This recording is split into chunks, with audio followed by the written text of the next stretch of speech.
Здравейте, съотечественици! Съвсем осъзнато правя това видеоупращение и го качвам в социалните мрежи, защото аз като български генерал, който е положил клетва да служа вярно и предано на своя род и родина, не мога да бъда безучастен относно случващото се в нашата клета родина майка България. Ние сме изправени пред прага на въвличането на отечеството ни в един кървав конфликт.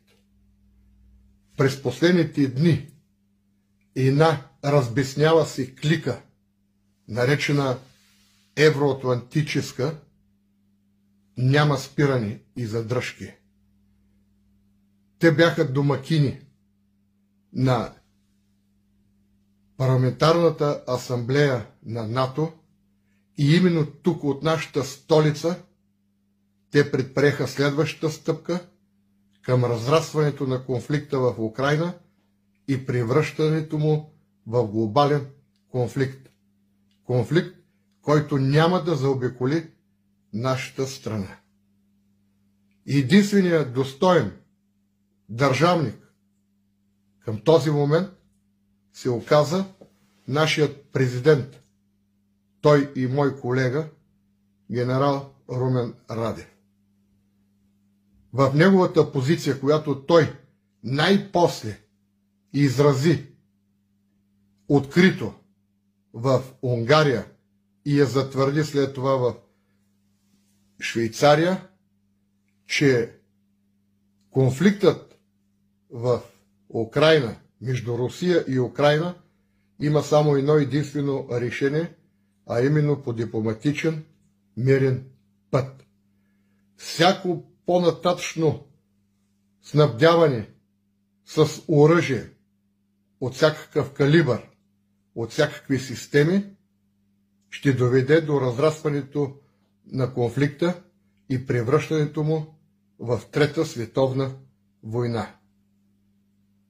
Няма да се спирам върху признаците, но всички факти, всички действия, които предприемат не само нашите продажни евроатлантици, защото те не предприемат нищо самостоятелно, те просто изпълняват това, което им се нареди от техният господар, от техният ментор в лицето на администрацията на американския президент Джо Байден. Виждаме, че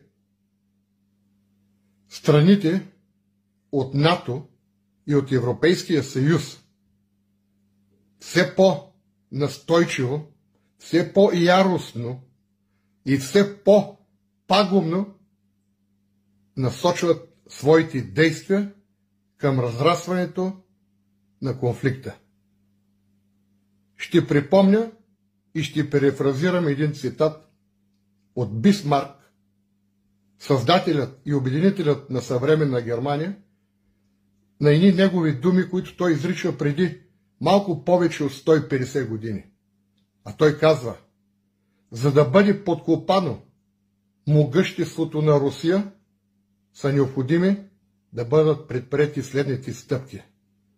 Първата стъпка е да се откъсне Украйна от Русия. А това ще се случи след като се намери и купи продажен елит, който да обърне народното съзнание и да доведе до такава омраза сред населението украинците към руснаците и след това ще се случат всички неща. Нима ние не сме свидетели, че след разпадането на Съветския съюз, тъй нареченият обединен демократичен свят, воден от Съединените щати, се опитаха с поредица тъй наречени цветни революции да овладеят и да наложат свой режим. Тук преди само няколко часа, бих казал, в нашите продажни слугински медии беше дадена широка трибуна на предишния украински президент Петро Порошенко и едва ли не го възхваляваха, а именно той беше човекът, който в техния парламент, в Украинската рада, произнесе една реч през 2014 година, с която даде началото на геноцида от неофашисткото управление, наложено с помощта на Съединените щати в Украйна. И той подложи на геноцид онази част от украинското население, което се самоопределяше като етнически руснаци и които пазиха своя род и огнище. Днес западните медии твърдят и тръбят, че Русия е агресор, че Русия непредизвикано и без повод нападна Украйна и извършва брутална война. Не, неуважаеми евроатлантици. Русия беше принудена да предприеме тази операция, за да защити многомилионното население, живеещо в Донбас. Защото Русия и повече от 2/3 от страните от целия свят застават на нейна страна. Защото след близо 80 години Русия със своя президент Владимир Путин отново са спасителите на човечеството.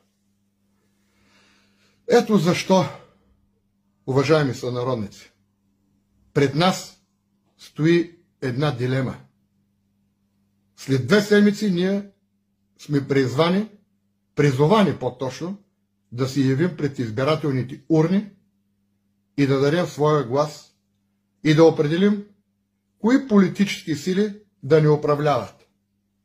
Президентът Радев правилно в своето изказване каза, че българите сме поставени пред дилемата да избираме войната или мира. Аз лично ще избира мира.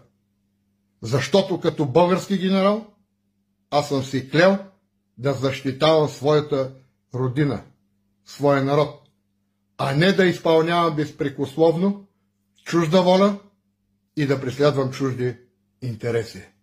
Затова ви призовавам, българи. Гласувайте с разум, гласувайте с чувство на отговорност, но изберете мира, а не войната.